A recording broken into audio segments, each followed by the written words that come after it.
had a relationship with a couple of the gangs, the men, and quite high up men, presidents of a couple of chapters, and I worked with them over a couple of years to try and get access to their women, and you know, a very revealing, a very telling story about the women. Peter Cathro had done the men, and this was the women's version, and it was insightful, it was revealing, and it was quintessentially, you know, a part of the Maori community and the Maori women as well too, that hadn't been revealed before. So I was really proud of that.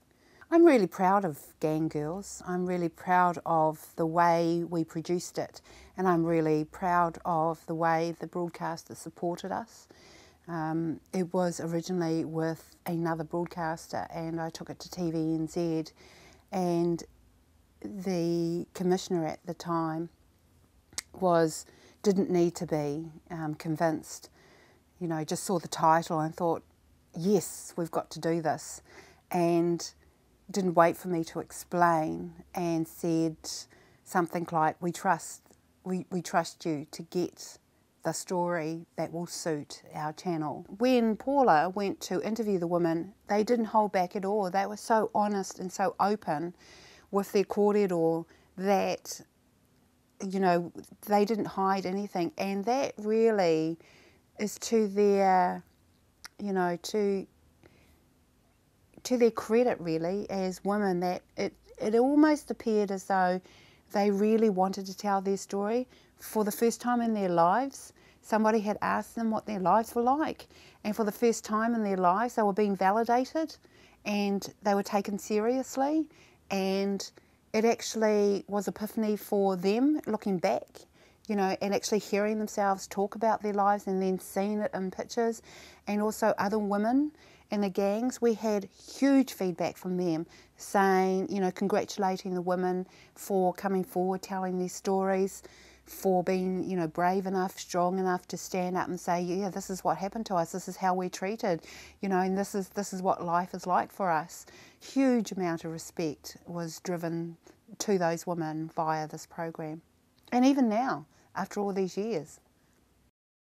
Takataapui was about contributing to the reo and also allowing Takataapui to share their thoughts, their feelings, their world with their whānau, and allowing, you know, the extended family access into their world.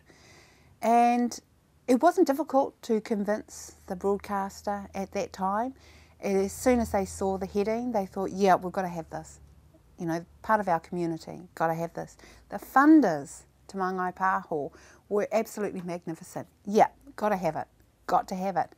The Maori community, we got a lot of feedback from the community saying, no, the money can't go there. We can't give our screen time to those kinds of people. It's got to go to tamaraki first, it's got to go to rangatahi, and we've got to have te reo programming first. And to their credit, Maori Television stuck up for us. To their credit, Te Māngai Pāho has continued to support the program, and we've grown. You know, we've grown, we've won awards, and slowly, the Maori community has looked on the program as another view into themselves, and credibility has been established. Eye to Eye's been dumped in 2009 after 10 seasons. And, you know, I use that word dumped because, you know, we're no longer on air, but I'm so proud of it. You know, I'm so proud of Eye to Eye. It's like everything else that we've done. You know, it's the first Māori current affairs program, or current affairs program from a Māori perspective, made by an independent company for TVNZ. And we gained huge political mileage in terms of eliciting the Māori perspective on a range of hugely important topics, not just to us as an iwi, but to the country. Seabed foreshore, Waitangi, treaty claims, you know, heathen euthanasia, the smacking debate. We covered everything that was topical to the whole nation was covered by eye to eye from a Māori perspective. And the range of people that were brought in as talent across that program, from the Prime Minister all the way through to social workers, commentators, and even Australian Aboriginal activists. It is, you know, we can be really, really proud that we were on for all that time as an independent company and as a Māori current affairs program. And, you know, big ups to TVNZ for taking the punt. I've branded the company as a conflict company. We're known for conflict. You know, we go out to deliberately look at dissension, usually based around race or sexual orientation. In terms of the whole catalogue of Front of the Box, there is something challenging about our programming in terms of challenging the viewer. Come in and watch us if you dare. Come in and see us if you dare.